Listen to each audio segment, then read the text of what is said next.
Inspecteur, un incident s'est produit sur la ligne S du bus. Que s'est-il passé, on n'en sait rien, mais une plainte a été déposée. Et vous n'avez pas plus d'éléments sur cette affaire? Non, rien de plus. Mais il va falloir auditionner tous les clients de cette ligne et trouver quel incident s'est produit. Je compte sur vous. Oui, chef. Le dossier. Merci, chef.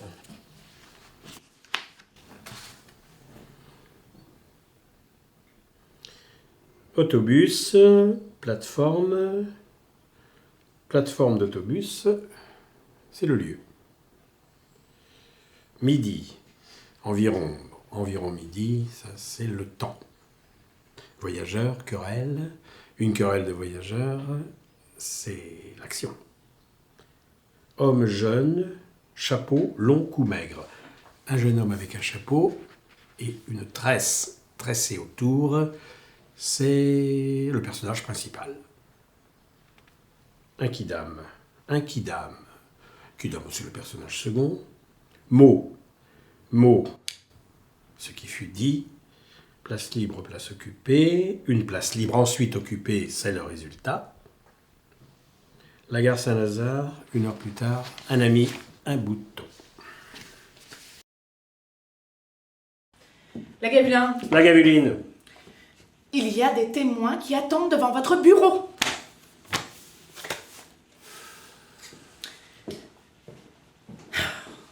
Madame Rabu, s'il vous plaît. Vous pouvez entrer?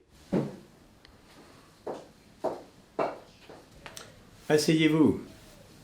Alors, que s'est-il passé dans ce bus? Ce que nous étions serrés sur cette plateforme d'autobus. Et ce que ce garçon pouvait avoir l'air bête et ridicule. Et que fait-il? Ne le voilà-t-il pas qu'il se mette à vouloir se quereller avec un bonhomme qui, prétendait-il ce damoiseau, le bousculait.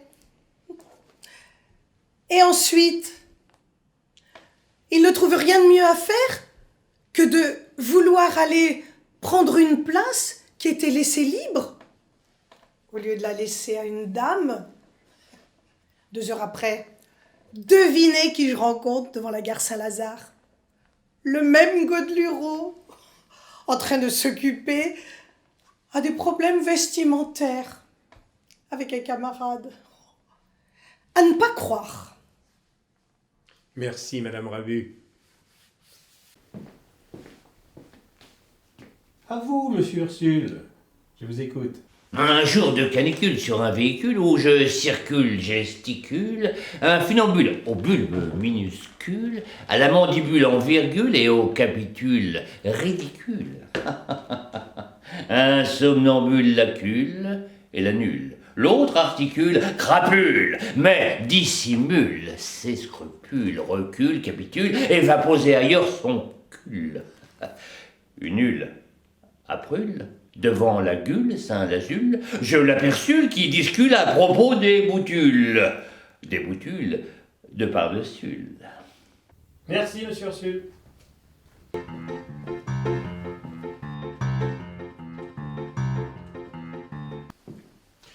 Bonjour, Monsieur Précis, je crois. On se connaît? Inspecteur Lagavuline. Vous étiez bien dans le bus sur la ligne S, ce midi. Oui. Et alors? Qu'avez-vous vu, exactement, dans ce bus? À 12h15, dans un autobus de la ligne S. Long de 10 mètres, large de 2 mètres 1, haut de 3 mètres 5, à 3 km 600 de son point de départ, alors qu'il était chargé de 48 personnes. Un individu de sexe masculin, âge 27 ans, 3 mois, 8 jours, poids 65 kilos, portant sur la tête un chapeau haut de 17 cm, dont la calotte était entourée d'un ruban long de 35 cm, interpelle un individu de 48 ans, taille 1,68 m, poids 77 kg, au moyen de 15 mots dont l'énonciation dura 5 secondes et qui portait sur les déplacements involontaires de 10 à 30 centimètres. Il va s'asseoir à quelques 2,10 mètres de là. 118 minutes plus tard, il se trouvait à 10 mètres de la gare Saint-Lazare, entrée banlieue.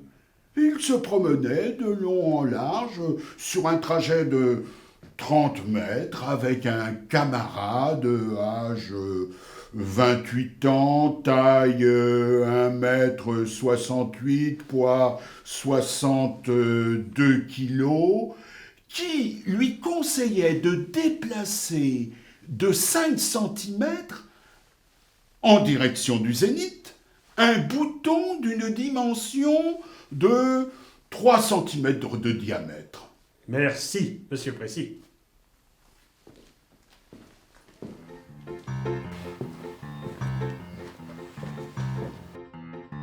Ah, la gavuline, où en sommes-nous dans cette affaire?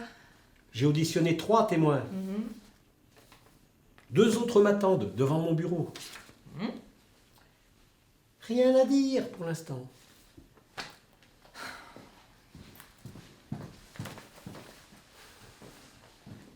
Madame Blaireau, s'il vous plaît. Bonjour, madame. Un café. Oui?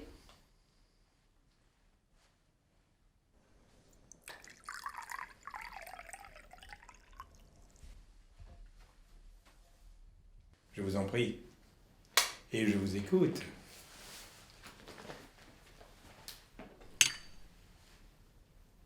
Et je vous écoute. Il était un peu plus de midi quand j'ai pu monter dans l'Est. Je monte donc, je paye ma place, comme de bien entendu. Et voilà que j'aperçois un zozo, l'air-pied, avec un cou qu'on aurait dit un télescope et une sorte de ficelle autour du galurin. Je le regarde parce que je lui trouve l'air-pied. Quand le voilà qui se met à interpeller son voisin. Dites donc, qu'il lui dit. Vous pourriez pas faire attention, qu'il ajoute. On dirait qu'il pleurniche. Vous le faites exprès, qu'il bafouille de me marcher tout le temps sous les panards, qui dit. Là-dessus, tout fier de lui, il va s'asseoir, comme un pied. Je repasse plus tard cours de Rome, et je l'aperçois qui discute le bout de gras avec un autre zozo de son espèce. Dis donc, qui lui faisait l'autre. Tu devrais, qui lui disait, mettre un autre bouton, qu'il ajoutait à ton part dingue, qui concluait. Merci, madame Blaireau. Au suivant. Qu'est-ce que je fais ici? Allez, on se calme. Qu'est-ce qui se passe? Qu'est-ce que je fais ici? Pourquoi je suis ici? C'est à cause de ce qui s'est passé dans le bus, c'est ça? Et on se calme. Allez, dites-moi tout. Après une attente infecte sous un soleil ignoble, je finis par monter dans un bus immonde où se serrait une bande de cons. Le plus con d'entre les cons était un boutonneux au sifflet démesuré qui exhibait un galurin grotesque avec un cotonnet au lieu de ruban. Il se mit à râler parce qu'un vieux con lui piétinait les panards avec une fureur sénile, mais il ne tarda pas à se dégonfler et se débina vers une chaise vide, Poursuivez, je vous en prie. encore humide de la sueur des fesses du précédent occupant. 2 heures plus tard, pas de chance, je retombe sur le même con avec un autre con en train de pérorer devant ce bâtiment dégueulasse qu'on appelle la gare Saint-Lazare. Il bavardochait à propos d'un bouton. Je me dis, qu'il le fasse monter ou descendre son furoncle, il sera toujours aussi moche, ce vieux con. Je vous remercie, madame. Vous pouvez partir.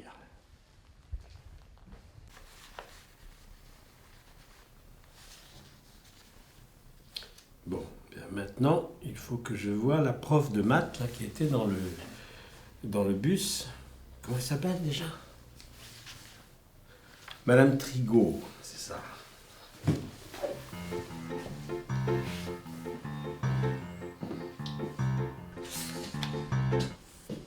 Bonjour Madame Trigot. Bonjour. Je suis l'inspecteur Lavaguline. Vous avez bien pris le bus aujourd'hui. Oui. Qu'avez-vous vu?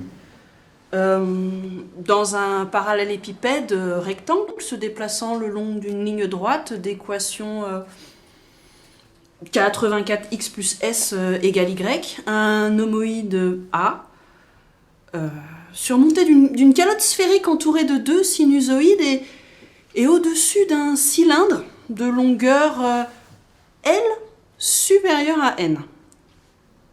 Rencontre un homoïde trivial B. Et démontrer que ce point de contact est un point de rebroussement. Si l'homoïde A rencontre un homoïde homologue C, alors le point de contact est un disque et de rayon R supérieur à N. Et déterminer la hauteur H de ce point de contact par rapport à l'axe vertical de l'homoïde A. Et vous pourriez aussi interroger monsieur Terrien. Il était dans le bus avec moi, c'est le père d'un de mes élèves et il habite juste à côté. Merci madame. Monsieur Terrien, Oui, c'est bien moi. vous étiez dans le bus ce midi. Ah oui. Qu'avez-vous vu? Eh ben, j'avions point de petit bout de papier avec un numéro dessus. Mais je sommes tout de même grimpé dans cette carriole. Une fois que je me trouve sur cette plateforme de cette carriole, oui, qu'ils appelons eux autres comme ça un autobus, je me sens tout serré, tout gardi, tout raccordissou. Enfin, après que j'ayons payé, je jetons un coup d'œil tout alentour de notre personne. Et qu'est-ce que je voyons-t-il pas? Un grand Flandrin avec un espèce de cou, et puis un chapeau pas ordinaire. Alors, le cou était trop grand, le chapeau avait de la tresse autour. Dame, oui.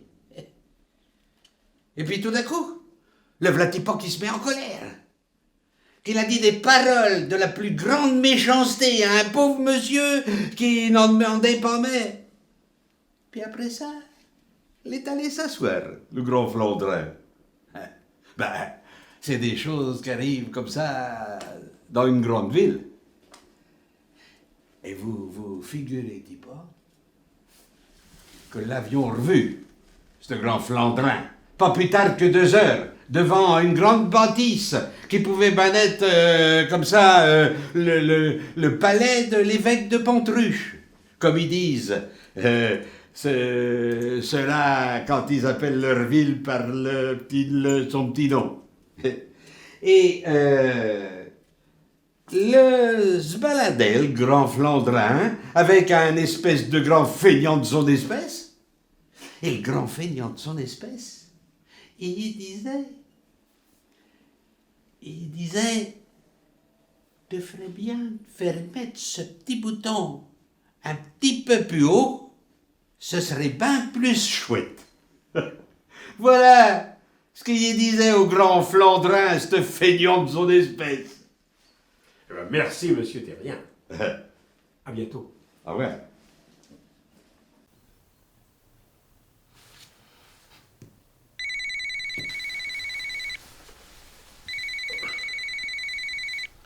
La Gavuline, j'écoute. Elle dit qu'elle était dans ce bus-là. Bah, faites-la entrer.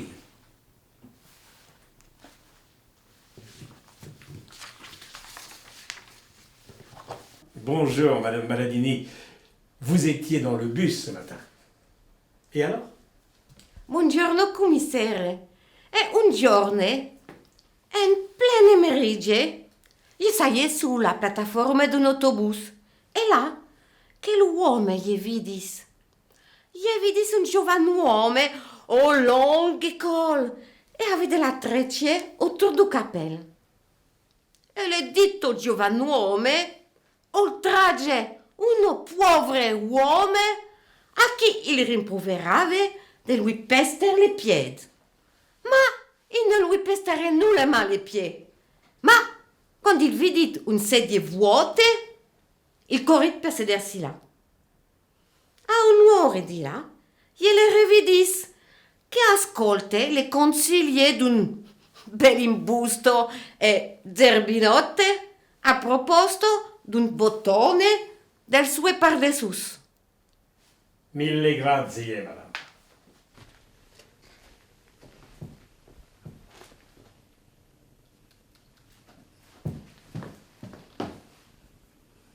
Vous avancez sur votre enquête? Je peux vous questionner?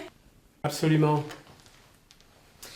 À quelle heure ce jour passa l'autobus de la ligne S, direction Porte de Champéret? 12h38. Y avait-il beaucoup de monde dans l'autobus de la ligne S, sus-désigné? Des flopés. Qui remarquâtes-vous de particulier? Eh bien, un particulier qui avait un long cou maigre avec une tresse autour de son chapeau. Son comportement était-il aussi singulier que son allure et son anatomie? Tout d'abord, oui, il avait l'air normal, mais il s'avéra assez vite être celui d'un paranoïaque cyclotimique, légèrement hypotendu, dans un état d'irritabilité hypergastrique. Oh. Et comment cela se traduisait-il? Eh bien, il interpella le passager, tout à côté de lui, en pleurnichant, sur un ton pleurnichard, en lui demandant s'il allait arrêter de lui marcher sur les pieds chaque fois que montaient ou descendaient des voyageurs. Et ce reproche était-il fondé? Je l'ignore. Comment se termina cet incident? Eh bien, par la fuite précipitée du jeune homme qui alla occuper une place restée vide. Oh. Cet incident eut-il un rebondissement? Moins de 2 heures plus tard, par sa réapparition en ma présence. Où et quand le revîtes-vous? Dans un autobus, en passant devant la cour de Rome. Qui faisait-il? Il prenait une consultation d'élégance.